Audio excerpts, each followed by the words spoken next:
Diplomacy can best be understood as all that a country does to advance its interest around the world.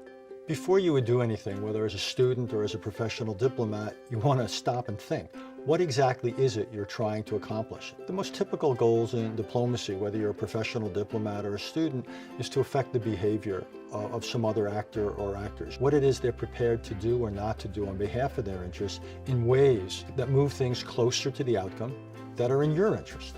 A diplomat comes to work with actually a pretty crowded toolbox. It can be negotiations, it could be consultations, it could be sanctions. Tools can be used for any range of purposes, to promote interests or values, to promote democracy or human rights, to promote certain economic outcomes.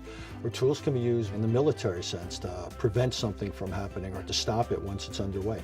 In my experience, whether it's a humanitarian crisis or a more traditional foreign policy crisis, you almost never have agreement on your side of the table. No one can predict for certainty.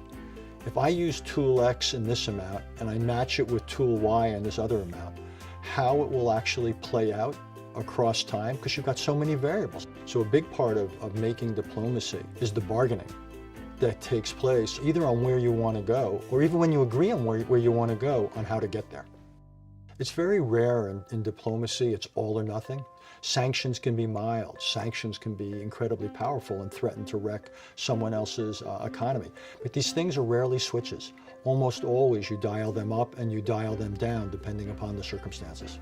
Tools aren't solutions, they're instruments. They're things you work with. They bring with them the potential to shape outcomes. What you've got to decide, whether you're a student or a policymaker, is in what quantity, in what balance, in what mix, for how long, in what direction. There's not a right answer, but there's a set of answers, a set of conclusions, a degree of understanding of the complexity of this that hopefully people will take away from it that they didn't come into it with.